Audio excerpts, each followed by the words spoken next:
Hello everyone. कल हमने बात की थी स्ट्रक्चर की माइक्रोस्पोरेंजियम के, और फिर हमने बात की थी पोलन ग्रेन और पोलन ग्रेन के यूज़ की। ठीक है, आज हम बात करेंगे पिस्टल की, मेगास्पोरेंजियम यानी ओव्यूल की, और एम्ब्रायोसेक की। ठीक है, तो इसमें कह रहा है the gynoecium represent the female reproductive part of the flower. तो जो हमने पढ़ा था कि जो पिस्टल होगा वो तो मेल रिप्रोडक्टिव पार्ट को शो करेगा, पर अगर हम फीमेल की बात करेंगे तो गाइनोशियम है जो फीमेल रिप्रोडक्टिव पार्ट को यहाँ पे फ्लावर में शो करेगा। ठीक है, द गाइनोशियम में consist of a single pistol. अगर क्या होगा, गाइनोशियम में एक सिंगल पिस्टल होगा तो उसे हम कहेंगे मोनोकार्पलरी। मोनो मतलब एक, ठीक है, मोनोकार्पलरी कहेंगे। और may have more than one, अगर एक से ज़्यादा पिस्टल होंगे तो हम उससे कहेंगे मल्टी कार्पलरी। ठीक है, आगे कह रहा है when there are more than one the pistil may be fuse together. अगर क्या होंगे, एक से ज़्यादा पिस्टल होंगे तो वो आपस में अगर फ्यूज़ हो जाएंगे, ठीक है, अगर फ्यूज़ होंगे तो उसे हम कहेंगे सिन कार्पस। सिन मतलब जुड़ना, ठीक है, सिन कार्पस कहेंगे। और मे बी फ्री, अगर फ्री होंगे तो हम उसे कहेंगे एपोकार्पस। अगर जुड़े होंगे पिस्टल आपस में तो उसे हम कहेंगे सिन कार्पस, और अगर पिस्टल आपस में जुड़े नहीं होंगे यानी फ्री होंगे तब हम उसे कहेंगे एपोकार्पस। ठीक है, each pistol has 3 parts. Her pistol के क्या होंगे, 3 पार्ट्स होंगे। The stigma, style and ovary. Stigma, style और ओवरी अभी पढ़ेंगे हम। ठीक है, डायग्राम में देखिए आगे कह रहा है the stigma serve as landing platform for pollen grain. तो जो स्टिग्मा होगा वो क्या करेगा, ऐसे अपने आप को सर्व करेगा ताकि क्या होंगे, जो पोलन ग्रेन है वहाँ पे गिरेंगे और तब जाके आगे की प्रोसेस वहाँ से शुरू होगी। ठीक है, the style is the elongated slender part beneath the stigma. तो जो स्टाइल है वो क्या होगा, इलोंगेटेड पार्ट होगा, जो सबसे ज़्यादा इलोंगेटेड होगा और स्लेंडर शेप्ड होगा। ठीक है, बीनीथ द स्टिग्मा, स्टिग्मा के नीचे उसे हम कहेंगे style. The basal bulged part of the pistil is the ovary. और जो बेसल पार्ट होगा, नीचे का पार्ट होगा, उसे पिस्टल का हम कहेंगे ओवरी कहेंगे। ठीक है, inside the ovary the is the ovarian cavity. अब जो ओवरी होगी उसके अंदर क्या होगी, ओवेरियन कैविटी होगी, जिसे हम कहते हैं लोक्यूल। ठीक है, the placenta is located inside the ovarian cavity. और जो प्लेसेंटा होगा वो कहाँ होगा, इनसाइड ओवेरियन कैविटी। इस जो ओवेरियन कैविटी है उसके अंदर प्लेसेंटा भी होगा। Recall the definition and type of placentation that you studies in class 11। देखो क्लास 11 में हमने पढ़ा था, उस पुरानी प्लेलिस्ट में देख लेना, तो हमने उसमें पढ़ा था कि जो प्लेसेंटेशन होगा वो बहुत टाइप के होते हैं, जैसे एक्सियल हो गया, मार्जिनल हो गया, ठीक है, बेसल हो गया। तो अलग अलग टाइप के प्रेजेंटेशन हमने वहाँ पढ़े थे। अब देखो आगे हम देखते हैं, फिगर 2.7 है ये। तो देखो इसमें हमने फर्स्ट है a distinct flower of hibiscus showing pistol. हम पिस्टल का स्ट्रक्चर अभी हमने पढ़ा था कि पिस्टल के क्या होंगे, 3 पार्ट होंगे, स्टिग्मा, स्टाइल और ओवरी। ठीक है, थैलेमस में तो ये खड़ा रहेगा, मतलब मेन पार्ट क्या होंगे, स्टिग्मा, स्टाइल और ओवरी। ठीक है, आगे कह रहा है बी वाले में कि multi carpellary syncarpous pistil of papaver. Papaver में अगर हम देखें तो इसमें क्या है, मल्टी कार्पुलरी है, यानी क्या है, कार्पल्स एक से ज़्यादा होंगे। सिन कार्पस यानी जो कार्पल्स हैं वो आपस में क्या हैं, जुड़े हुए हैं। ठीक है, सिन कार्पस मतलब जुड़े होंगे, एपोकार्पस मतलब जब कार्पल्स फ्री होंगे। ठीक है, सी वाले डायग्राम में ये कार्पल्स दिखा रहे हैं यहाँ पे। ठीक है, और जो हमारा डी वाला है इसमें कह रहा है a diagrammatic view of a typical anatropous ovule. देखो ओव्यूल के भी टाइप होते हैं, हायर क्लासेस में आप लोग पढ़ोगे, बट अभी क्या है, हमें यहाँ पे एक पिक्चर दिखा रखा है कि कैसा होता है एक ओव्यूल। ठीक है, तो इसमें है जो ये वाला पोर्शन है यहाँ पे, इसे हम कहेंगे हीलियम। ठीक है, अभी इसके बारे में हम नीचे पढ़ेंगे कि हीलियम क्या हो गया, फ्यूनिकल क्या होगा। अभी हम यहाँ पे स्ट्रक्चर देख लेते हैं। ठीक है, माइक्रोपाइल क्या होगा, जो बीच का स्पेस हो गया है यहाँ पे। ठीक है, और इंटेग्यूमेंट क्या हो गया, आउटर वाले को आउटर कह दिया, जो इनर है अंदर की तरफ है उसको इनर इंटेग्यूमेंट कह दिया। और ये है हमारा न्यूक्लियस, और न्यूक्लियस के जो अंदर है ये क्या है, हमारा एम्ब्रायोसेक है। अब ये वाला जो पोर्शन है नीचे वाला बेसल पोर्शन है, इसे हम कह रहे हैं चेलाजल पोर। ठीक है, आगे भी कह रहा है arising from the placenta are megasporangia are the megasporangia commonly called ovules. तो कह रहा है जो प्लेसेंटा से जो मेगास्पोरेंजियम राइज होंगे उन्हें हम क्या कहते हैं, ओव्यूल कहते हैं। ठीक है। The number of ovules in an ovary may be 1। देखो जो ओव्यूल का नंबर होगा वो भी वेरी करेगा। ठीक है। तो ये कह रहा है अगर नंबर क्या होगा, एक होगा, तो जैसे कि व्हीट में होता है एक ही होता है, पैडी में होता है और मैंगो में होता है। ठीक है। और मैनी भी हो सकते हैं ओव्यूल, जैसे कि पपाया में होते हैं। आप पपाया का काट करके देखोगे तो उसमें क्या होते हैं, बहुत सारे ओव्यूल होते हैं। वाटरमेलन में बहुत सारे ओव्यूल होते हैं और ऑर्किड में भी बहुत सारे ओव्यूल प्रेजेंट होते हैं। नेक्स्ट है हमारा द मेगास्पोरेंजियम, जिसे हम कहते हैं ओव्यूल। तो कह रहा है let us familiarise our self with the structure of a typical angiosperm ovule. तो देखो अभी हमने स्ट्रक्चर पढ़ा था ना, तो वही कह रहा है कि हम इसको देखें। आगे कह रहा है the ovule is a small structure attach to the placenta by means of a stalk called funicle. देखो जो ओव्यूल है वो क्या है कि स्मॉल स्ट्रक्चर है और अटैच किससे होता है, प्लेसेंटा से, और किसके थ्रू होगा, स्टॉक से। तो उस स्टॉक को हम कहेंगे फ्यूनिकल। तो हम वैसे क्या कहेंगे, फ्यूनिकल वो स्टॉक है जो प्लेसेंटा और ओव्यूल को आपस में जोड़ता है। ठीक है।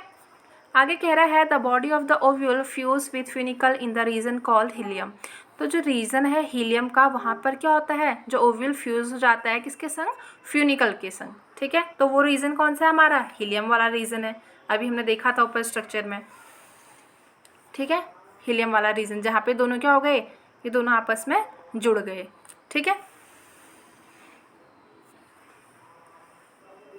आगे कह रहा है दस helium represent the junction between ovule and funicle. तो जो हीलियम है वो क्या करता है, एक जंक्शन है किस किस के बीच में, ओव्यूल और फ्यूनिकल के बीच में। से किसी ने आपसे पूछ दिया कि हीलियम क्या है, तो हम क्या कह सकते हैं, हीलियम एक जंक्शन है जो कि ओव्यूल और फ्यूनिकल के बीच में कनेक्ट करने के काम करता है या जंक्शन के रूप में काम करता है।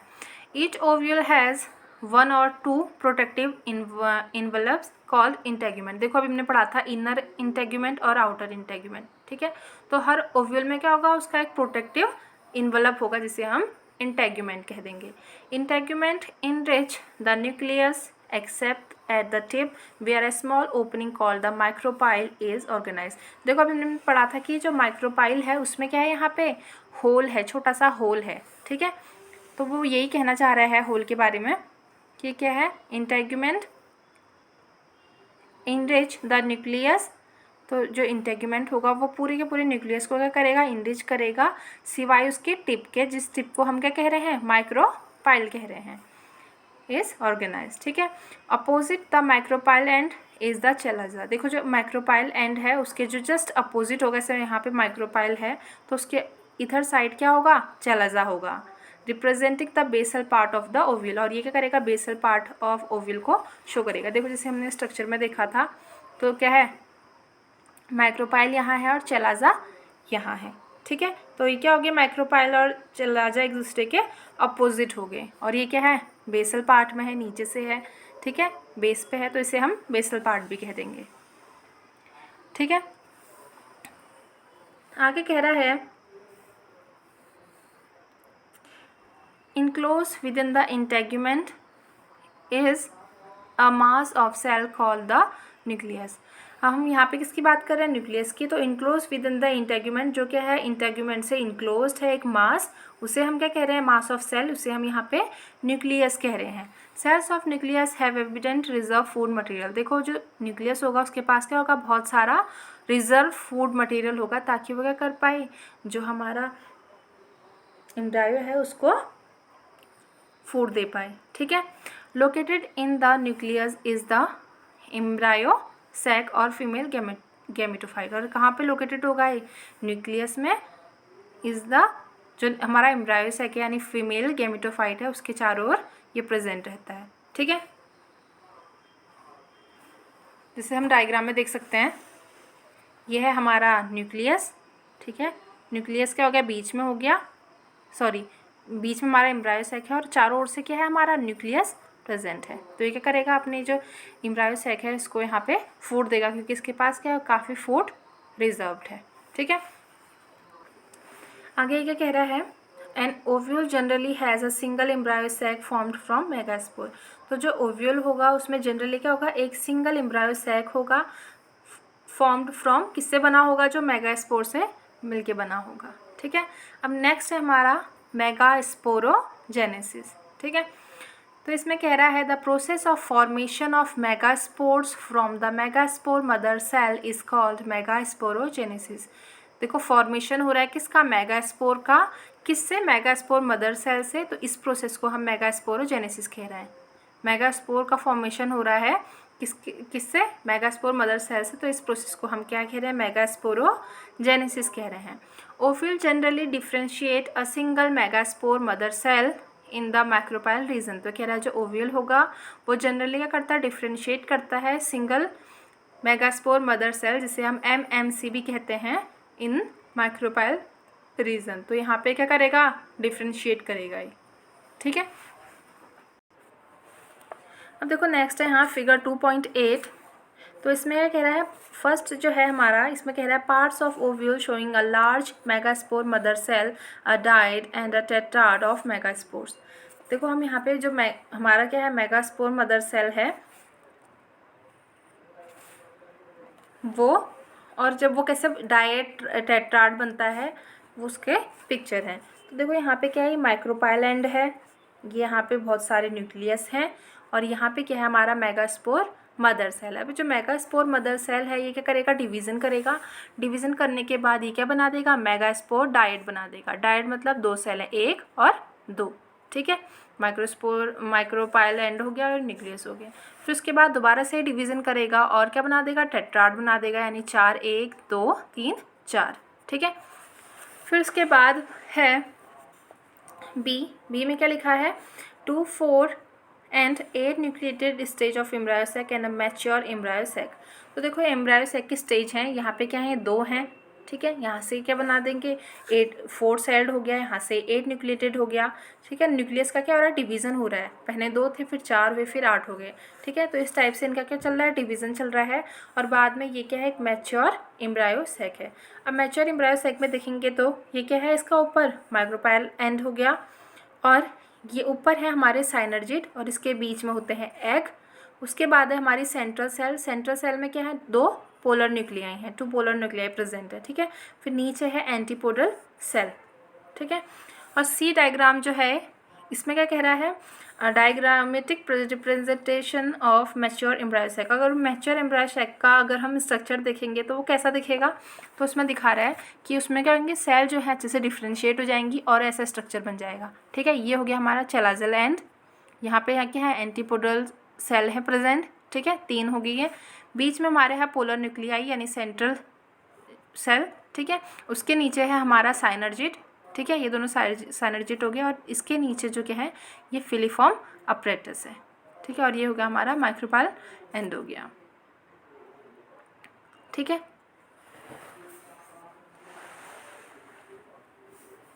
उसके बाद ये कह रहा है it is a large cell containing dense cytoplasm and a prominent nucleus. तो ये क्या कह रहा है, ये एक ऐसे सेल हैं, किसके बारे में बात कर रहे हैं हम यहाँ पे हम मेगास्पोरोजेनेसिस पढ़ रहे हैं, तो उसी में आगे कह रहा है कि ये क्या है, एक लार्ज सेल है जिसमें क्या होगा, डेंस साइटोप्लाज्म प्रेजेंट होगा और एक प्रोमिनेंट न्यूक्लियस होगा। ठीक है, न्यूक्लियस क्या होगा, काफ़ी प्रोमिनेंट होगा। The MMC undergoes meiotic division, और जो MMC है, ठीक है, इसमें क्या होगा, जो मेगास्पोर मदर सेल, ठीक है, MMC मतलब मेगास्पोर मदर सेल है, इसमें क्या होगा, मियोटिक डिवीज़न होगा, और ये क्या बना देगा इसके बाद, what is the importance of MMC undergo meiosis. देखो मियोसिस होगी तभी तो उसके बाद डिवीज़न स्टार्ट होगा ना उसमें, तो इसलिए क्या जा रहा है, मियोसिस कर रहा है। Meiosis result in the production of megaspores, और मियोसिस के रिजल्ट के थ्रू क्या बन जाएंगे, यहाँ पे मेगास्पोर्स बन जाएंगे। ठीक है, आगे है फीमेल गैमेटोफाइट। इसमें क्या कह रहा है, in a majority of flowering plants one of the megaspores is functional while the other 3 degenerate. देखो जो मेजोरिटी की अगर हम बात करें फ्लावरिंग प्लांट्स में यानी एंजियोस्पर्म में, तो क्या होगा, जो सारे के सारे मेगास्पोर होंगे वो फंक्शनल नहीं होंगे, सिर्फ क्या होगा, 1 होगा, एक ही जो मेगास्पोर होगा वो फंक्शनल होगा, बाकी जो और होंगे 3 वो डीजनरेट हो जाएंगे यानी ख़त्म हो जाएंगे। ठीक है, only the functional megaspore develop into the female gametophyte. Only जो फंक्शनल होगा मेगास्पोर वो डेवलप करेगा और क्या बनाएगा, फीमेल गैमेटोफाइट बनाएगा, जिसे हम एम्ब्रायोसैक भी कहते हैं। This method of embryo sac formation from a single megaspore is termed monosporic development. तो इस टाइप का डेवलपमेंट जिसमें क्या हो रहा है, फॉर्मेशन हो रहा है किसका, एक सिंगल मेगास्पोर का, तो इसे हम क्या कहेंगे, मोनोस्पोरिक डेवलपमेंट। मोनो क्यों, क्योंकि ये एक ही है, तो अगर मल्टी तो मल्टीस्पोरिक कह सकते थे या पॉलीस्पोरिक कह सकते थे, बट क्या है, एक ही स्पोर का फॉर्मेशन हो रहा है, मेगास्पोर का, तो हम इसे कहेंगे monosporic development. What will be the ploidy of the cell of the nucleus MMC and the functional megaspore and the female gametophyte। तो यहाँ पे पूछ रहा है कि क्या होगा जो न्यूक्लियस में क्रोमोसोम्स का, सेल में जो क्रोमोसोम का नंबर है उसमें क्या होगा, एमएमसी का क्या होगा, जो फंक्शन है मेगास्पोर का वो क्या है, और फीमेल गैमेटोफाइट का क्या है। ठीक है, तो अब हम ये सब चीज़ें आगे पढ़ेंगे। तो इसमें कह रहा है let us study formation of embryo sac in a little more detail. तो अब हम एम्ब्रायोसैक के बारे में और डिटेल में पढ़ते हैं। The nucleus of the functional megaspore divides mitotically to form two nuclei which move to the opposite poles.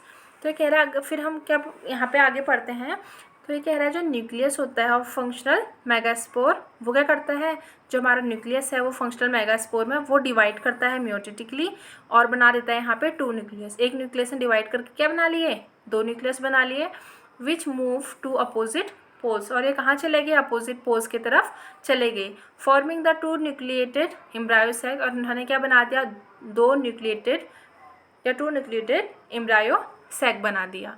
ठीक है, 2 more sequential mitotic nuclear division result in the formation of 4 nucleated and later the 8 nucleated stage of the embryosac। अभी हमने पढ़ा था ना कि वहाँ पहले 2 सेल बनती है, फिर डिवीजन होता है, फिर 4 सेल बनती है, 4 के बाद फिर 8 सेल बनती हैं। ठीक है, तो वही कह रहा है कि सीक्वेंस से यहाँ पे डिवीजन होगा, पहले 2 से 4 बनेंगी, फिर 4 से 8 बन जाएंगी और 8 न्यूक्लिएटेड स्टेज यहाँ पे आ जाएगी एम्ब्रायोसैक में। ठीक है, it is of interest to note that these meiotic division are strictly free nuclear। इसमें क्या होगा, ये यहाँ पे क्या कह रहा है कि इंटरेस्टिंग पॉइंट है कि जो माइटोटिक डिवीजन होगा ये इसमें क्या होगा, फ्री न्यूक्लियर डिवीजन होगा। ठीक है, that is nuclear division are not allowed immediately by cell wall formation. और ये क्या कह रहा है, दैट इज न्यूक्लियर डिवीजन, ये ऐसा न्यूक्लियर डिवीजन है जो अलाउ नहीं करता है, are not followed immediately by cell wall formation. देखो फ्री सेल्ड होगा, यानी इसका कहने का मतलब ये है कि जैसे एक सेल है तो अगर इसने डिवाइड किया 2 बन गए। ठीक है, तो इसमें ये फ्री सेल्ड होंगे, ऐसे नहीं कि यहाँ पे अब अलग अलग सेल वॉल बनने लग गई, या ये एक सेल वॉल इधर को बन गई या दूसरी सेल वॉल बन गई, या ये 4 सेल अगर इनमें बन गए तो 4 वो बन गए, ऐसा कुछ नहीं होगा। ये फ्री सेल्ड होंगे, 1 से 2, 2 से 4, 4 से 8 बनते रहेंगे और इसमें सेल वॉल फॉर्मेशन नहीं होगा। ये मतलब इसका कहने का है यहाँ पे। ठीक है, आगे कह रहा है after the 8 nucleated stage cell wall are laid down leading to the organization of the typical female gametophyte और एम्ब्रायोसैक। देखो जैसे ही यहाँ पे पहले 2 से 4 बने, 4 से ऐसे 8 न्यूक्लिएटेड स्टेज में हम पहुँच गए, तो जो सेल वॉल होगी वो ले डाउन हो जाएगी और यहाँ पे ये एक फिर स्ट्रक्चर फॉर्म करेगी जिसे हम एम्ब्रायोसैक या फीमेल गैमेटोफाइट कहते हैं। ठीक है, अपने आप को यहाँ पे ऑर्गेनाइजेशन स्टार्ट हो जाएगा। जैसे अभी तक फ्री सेल था, अभी कुछ उनमें सेल का फॉर्मेशन कुछ नहीं था, पर अब क्या होने लग जाएगा, यहाँ पे ये अपने आप को अच्छे से ऑर्गेनाइज करने लग जाएंगे। ठीक है, observe the distribution of cell inside the embryo sac. तो अगर हम डिस्ट्रीब्यूशन देखें तो क्या होता है, 6 of the 8 nuclei are surrounded by cell wall and organize into cell. तो जो 6 होंगी सेल्स, 8 में से वो क्या करेंगी, सराउंडेड हो जाएंगी सेल वॉल से और ऑर्गेनाइज हो जाएंगी अपनी सेल्स में। बाकी जो 2 होंगी, रिमेनिंग 2 न्यूक्लियाई होंगी, वो कहाँ चले जाएंगी, पोलर साइड में चले जाएंगी, are situated below the egg apparatus in the large central cell. और ये कहाँ पहुँच जाएंगी, सेंट्रल सेल में पहुँच जाएंगी। अभी कैसे कह रहा है देखते हैं। देखो अभी हमने यहाँ पे पढ़ा था ना कि क्या हो जाता है, यहाँ पे 8 सेल बन गए, तो ये क्या कह रहा है, जो 8 में से 6 थी वो तो क्या चले गई, अपने अपनी साइड को चले गई। जैसे 3 यहाँ है, 3 यहाँ है, पर ये 2 क्या है, बीच में आ जाएंगी, सेंट्रल सेल में आ जाएंगी, जिसे हम क्या कहते हैं, पोलर न्यूक्लियाई कहते हैं। वही वो वहाँ पे कहना चाह रहा है। आगे कह रहा है there is a characteristic distribution of the cell within the embryo sac. तो यहाँ पे क्या हो जाएगा, जो डिस्ट्रीब्यूशन होगा सेल्स का एम्ब्रायो सैक में वो क्या होगा, कैरेक्टरिस्टिक होगा, कैरेक्टरिस्टिक डिस्ट्रीब्यूशन होगा। ठीक है, 3 ऊपर चलेगी, 3 सेल नीचे चलेगी और 2 सेंटर में आ गई जिन्हें हम पोलर न्यूक्लियाई कह रहे हैं। ठीक है, 3 cells are group together at the micropylar end constitute the egg apparatus. जो 3 सेल है वो एग अपरेटस बना रही हैं। The egg apparatus in turn consist of 2 साइनर्जिट, और जो एग अपरेटस होगा उसमें 2 साइनर्जिट होंगे और एक एग सेल होगी। The साइनर्जिट have special cellular thickening eight the micropylar tip called filiform apparatus. अब जो साइनर्जिट है उसमें क्या हो जाएगा, सेलुलर थिकनिंग हो जाएंगी माइक्रोपाइलर टिप के रीजन में, जिससे हम कहेंगे फिलीफॉर्म अपरेटस। अभी हमने डायग्राम में देखा था ना, तो वही सारी बातें यहाँ पे अच्छे से बता रहे हैं। Which play an important role in the guiding the pollen tubes into the synergid. तो ये क्या करती हैं, एक इम्पॉर्टेंट रोल प्ले करती हैं, कौन, फिलीफॉर्म अपरेटस। यहाँ पे ये क्या करेंगी, गाइड करती हैं पॉलन ट्यूब को इनटू द साइनर्जिट। साइनर्जिट में एंटर करने में ये पॉलन ट्यूब में क्या करती हैं, हेल्प करेंगी। ठीक है, मतलब जो फिलीफॉर्म अपरेटस होगा वो क्या होगा, थिक रीजन होगा माइक्रोपाइलर टिप के वहाँ पे, और ये क्या करेगा, इंपॉर्टेंट रोल प्ले करेगा गाइड करने में पॉलन ट्यूब को साइनर्जिट के वहाँ पे। ठीक है, 3 cells at the chalazal end are called antipodal cell। ठीक है, जो चैलाजल रीजन में होंगी उन सेल को हम कहेंगे एंटीपोडल सेल।